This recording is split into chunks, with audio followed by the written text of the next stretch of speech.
Welcome to Pradeep 41. நான் உங்கள் பிரதீப். இன்னைக்கு நம்ம என்ன வீடியோ பார்க்க போகிறோம்னா, ஹரிஷ் கல்யாண் அட்டகத்தி தினேஷ் நடித்த லப்பர் பந்து படத்தோட மூவி ரிவ்யூ தான் பார்க்க போகிறோம். ஸோ வாங்க வீடியோக்குள்ளே போகலாம். வீடியோக்குள்ளே போகிறதுக்கு முன்னாடி பிரதீப் 41 சேனலை சப்ஸ்கிரைப் பண்ணிடுங்க. ஸோ வாங்க போகலாம்.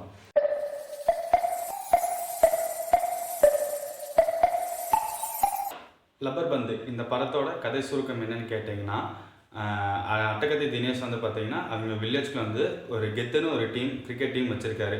அதே மாதிரி ஆப்பனன்ட் டீமாக நம்ம ஹரிஷ் கல்யாண் ஒரு டீமில் இருக்கார். இது இவங்க ரெண்டுத்துக்கு வந்து இந்த டீமில் வந்து ஒரு பிரச்சனைகள் ஏற்படுது. ஸோ அதுக்கப்புறம் வந்து பார்த்தீங்கன்னா அட்டகத்தி தினேஷ்க்கு வந்து கல்யாணம் ஆகி ஒரு பொண்ணு ஒன்று இருக்குது. அந்த பொண்ணை வந்து ஹரிஷ் கல்யாண் வந்து லவ் பண்ணுறாரு. ஸோ மாமனார் மருமகன் ரெண்டு பேருக்கு நடக்கிற பிரச்சனையும் கடைசியில் ஹரிஷ் கல்யாண் வந்து அந்த பிள்ளை கல்யாணம் பண்ணாரா, மாமனார் மருமகன் பிரச்சனை என்ன ஆச்சு, இதுதான் லப்பர் பந்து படத்தோட கதை சுருக்கம். ஸோ இதில் வந்து பாசிட்டிவ் அண்ட் நெகட்டிவ் இருக்கும். ஃபஸ்ட்டு நான் பாசிட்டிவாக சொல்லிடுறேன்.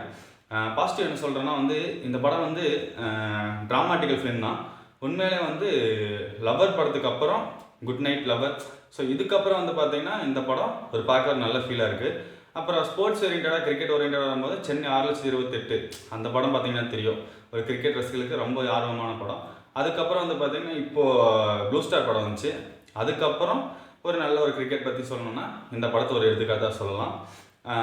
இதில் வந்து பார்த்திங்கன்னா இன்னொரு விஷயம் என்னென்னா, சினிமாட்டோகிராஃபி ஃபஸ்ட்டு சொல்லிடணும் நான். ஏன்னா சினிமாட்டோகிராஃபி வந்து என்ன சொல்கிறேன்னா, ஒரு ஷாட்டில் வந்து பார்த்திங்கன்னா அந்த பால் வந்து குத்தி போகும். அந்த ஷாட் வந்து அந்த பாலுக்கு ஈவனாக அந்த கேமரா ஆங்கிள் போயிட்டு வரும். அது உண்மையாலுமே நல்லா பண்ணியிருக்காங்க. சவுண்ட் டெக்னாலஜி ஆகட்டும், மியூசிக்கல் ஆகட்டும், அண்ட் அது மட்டும் இல்லாமல் ஹரிஷ் கல்யாணோட மேக்கப் ஆகட்டும், காஸ்டியூம் டிசைனிங் ஆகட்டும். அதே மாதிரி அட்டகத்தி தினேஷ் வந்து பார்த்திங்கன்னா யங்ஸ்டரே வந்து ஓல்டு பீப்புளாக ஒரு 40-35 வயசு ஆனவங்க இப்படி காட்டுவாங்க, ஒரு 40 வயசு ஆன ஆம்பளை இப்படி காட்டுவாங்க. ஸோ அதே மாதிரி தான் இதில் காட்டியிருக்காங்க. உண்மையாலுமே அதுக்கெலாம் வந்து நல்லா ஒர்க் பண்ணியிருக்காங்க. அண்ட் அது மட்டும் இல்லாமல் கேப்டன் விஜயகாந்த் சார் வந்து இந்த படத்தில் வந்து அவருக்காக இந்த படம் சமைப்பாங்கன்னு நினைக்கிறேன். ஏன்னா இந்த படத்தில் வந்து பார்த்திங்கன்னா எல்லா இடத்துலையும் ஒரு இதை வந்து அட்டகத்தி தினேஷ்க்கு வந்து போடும்போது வந்து கேப்டன் சாங்கோட தான் போடுறாங்க. கேப்டன் விஜயகாந்த் சாங்கை போட்டு மெயின்டைன் பண்ணுறாங்க. அண்ட் அது மட்டும் இல்லாமல் ஹரிஷ் கல்யாண் வந்து பார்த்திங்கன்னா தோனி ஃபேனாக இருக்காங்க. அவர் வீடு ஃபுல்லாகவே பார்த்திங்கன்னா மஞ்சள் கலர் பெயிண்ட் அடித்து தோனி ஃபேனாக காட்டுறாரு. ஸோ இவங்க ரெண்டு பேர் ரசிகர் பட்டாளத்தில் இதை வராங்க. இதை வந்து என்ன சொல்கிறேன்னா இன்னும் நல்லா என்னென்ன பண்ணி வச்சுருக்காங்கன்னா, கதைகள் கொஞ்சம் நல்லா எடுத்துகிட்டு போயிருக்காங்க. ஸ்க்ரீன் ப்ளே ஆகட்டும், நம்மளுக்கு போர் அடிக்காது.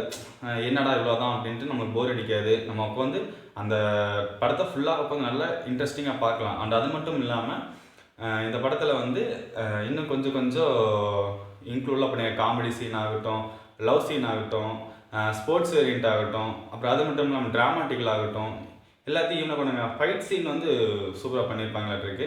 அண்ட் அது மட்டும் இல்லாமல் இந்த படத்தில் வந்து பார்த்தீங்கன்னா மைனஸ் என்ன சொல்ல வருதுன்னா, செகண்ட் ஹாஃபில் வந்து இந்த படம் வந்து ஸ்க்ரீன் பிளேயில் வந்து கொஞ்சம் லைட்டாக லேக் அடிக்குது, அவ்வளோதான். மற்றபடி வந்து இந்த படம் ஆடியன்ஸ் வந்து நல்லபடியாக பார்க்கலாம். ஃபேமிலி ஆகட்டும் எல்லாருமே அந்த படத்தை வந்து தேட்டரில் போய் பார்த்து என்ஜாய் பண்ணலாம். ஸோ மூவி ரிவ்யூ இந்த படத்தில் வந்து மூவி ரிவ்யூ சொல்லியிருக்கேன். அண்ட் அது மட்டும் இல்லாமல் லப்பர் பந்து படத்துக்கு நான் எவ்வளோ ரேட்டிங் கொடுக்குறேன்னு சொல்கிறேன்னா 3.75 இது அந்த படத்துக்கோட ரேட்டிங். இதே மாதிரி சினிமா அப்டேட் அண்ட் மூவி ரிவ்யூஸை பற்றி தெரிஞ்சுக்கணுன்னா பிரதீப் 41 சேனலை சப்ஸ்கிரைப் பண்ணிடுங்க. பாய்.